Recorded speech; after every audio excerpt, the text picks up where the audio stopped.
Welcome to This Week in Allergy and Immunology. This week we're covering 10 notable papers spanning drug hypersensitivity and perioperative anaphylaxis, asthma and upper airway treatment strategies, and new mechanistic work on food allergy trajectories. Let's dive in. We start with drug allergy, where the European Academy of Allergy and Clinical Immunology has published 2 companion documents in allergy that together reset how we diagnose and describe these reactions. The updated statement on drug hypersensitivity skin testing, led by Babur and colleagues, standardizes methodology and gives validated non-irritant concentrations across the major drug classes we actually test, including antibiotics, contrast media, anesthetics, proton pump inhibitors, chemotherapies and biologicals. Several points matter at the bedside. For immediate reactions, the optimal testing window is 4 to 6 weeks after the reaction, and testing beyond 6 months increases false negatives, although chemotherapy reactions still need earlier assessment within about 2 weeks, because treatment cannot wait. The reference method for reading a positive immediate intradermal test is now explicit. Inject exactly 0.02 milliliters and call it positive when the wheal at 20 minutes is at least 3 millimeters larger than the initial wheal. For patch testing, the guidance warns that crushing tablets and diluting them at 30% in petrolatum produces substantial variability in the actual concentration delivered, so active ingredient concentrations should be documented systematically.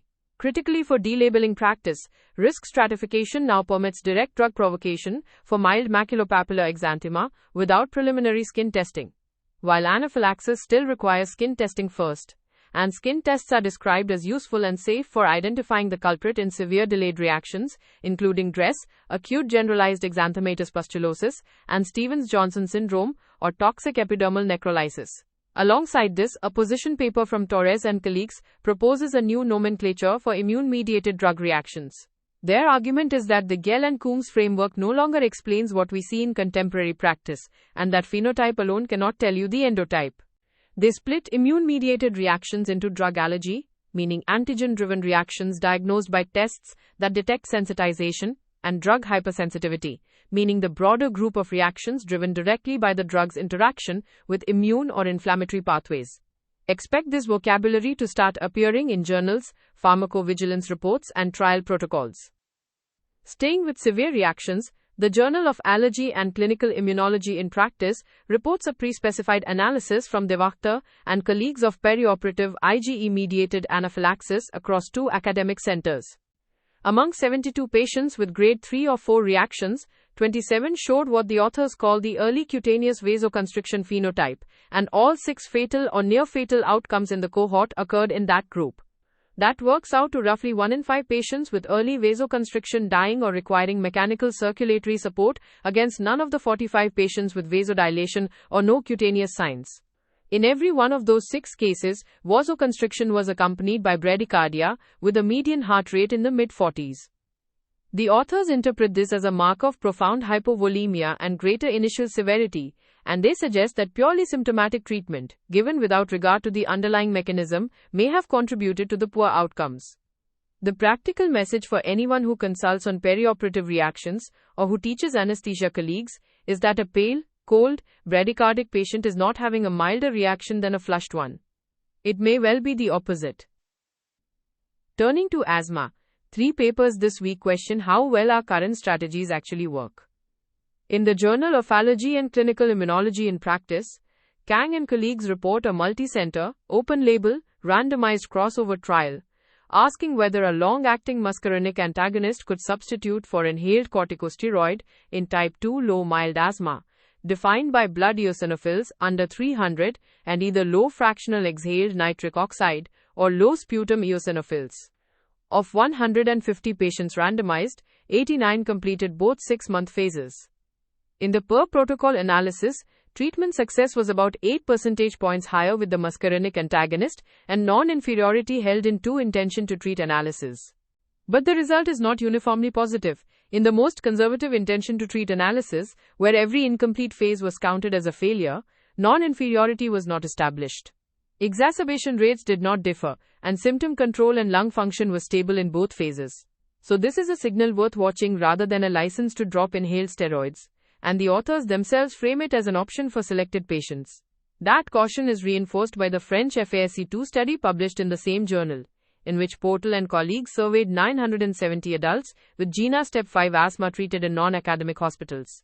Roughly 7 in 10 were on a biologic, most commonly omalizumab, yet close to 60% of patients had partially controlled or uncontrolled disease by asthma control test, and about 6 in 10 had at least one exacerbation in the preceding year. The most striking finding is a perception gap. Only about a third of patients reported full adherence, while physicians judged nearly 9 in 10 to be adherent. Anxiety symptoms were present in close to half of patients and depressive symptoms in about a quarter. The authors argue that closing these gaps in adherence, inhaler optimization, and comorbidity management could deliver gains comparable to introducing another new biologic. Finally, in the Journal of Allergy and Clinical Immunology, Shatkovsky and colleagues report a randomized, double-blind, placebo-controlled crossover trial of high-dose aspirin at 600 mg daily after desensitization in 14 patients with aspirin-exacerbated respiratory disease, with 13 controls. 8 patients responded to aspirin, but exactly the same number responded to placebo, with substantial overlap, and there were no consistent molecular changes after either treatment. Clinical improvement during aspirin therapy was, in short, comparable to placebo in this small trial. The positive finding was biomarker-related. Higher baseline sputum, SERPINB9 expression, strongly predicted clinical improvement, making it a candidate for selecting who is worth desensitizing. On the upper airway, 2 studies address how much treatment is enough. In Annals of Allergy, Asthma and Immunology, Chatmaitri and colleagues randomized 70 children, aged 6 to 18, with perennial allergic rhinitis to regular versus as-needed intranasal fluticasone furoate in an 8-week double-dummy trial. Regular dosing gave better symptom scores, visual analog scores, and peak nasal inspiratory flow at early time points, and greater reductions in mucosal eosinophils and metachromatic cells at week 8. But the clinical differences between groups were no longer apparent by the end of the trial. Cumulative steroid exposure was lower with as-needed use, adverse events were comparable, and epistaxis actually occurred only in the as-needed group. As-needed dosing improved symptoms from baseline too, so it is a defensible option for selected children who cannot manage daily therapy. At the other end of the severity spectrum, the World Allergy Organization Journal reports real-world experience with stapokibart, an interleukin-4 receptor alpha-blocking antibody, in 37 adults in northern China, with artemisia-driven seasonal allergic rhinitis uncontrolled on standard therapy.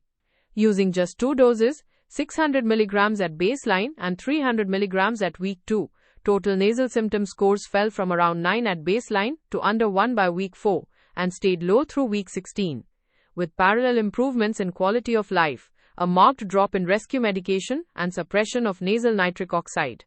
This is an uncontrolled case series in a season-limited disease, so placebo and natural pollen decline both contribute.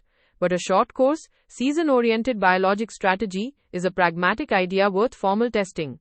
Complementing all of this, a review in Allergy from Van Wyk and colleagues dissects why allergen immunotherapy trials succeed or fail, pointing to unvalidated primary endpoints, heterogeneous patient selection, low or variable allergen exposure, and large placebo effects, and calling for an internationally agreed minimal clinically important difference and publication of negative studies.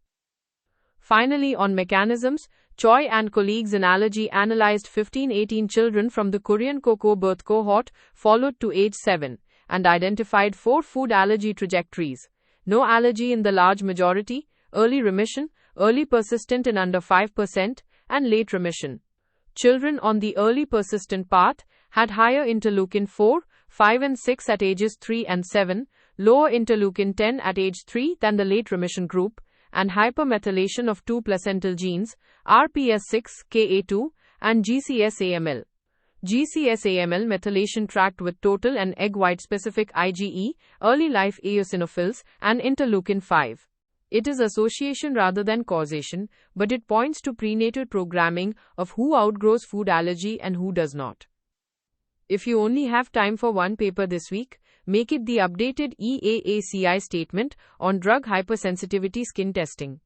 It is the document you will actually reach for in clinic, and its risk-stratified pathway allowing direct provocation for mild maculopapular exanthema will change how quickly you can delabel.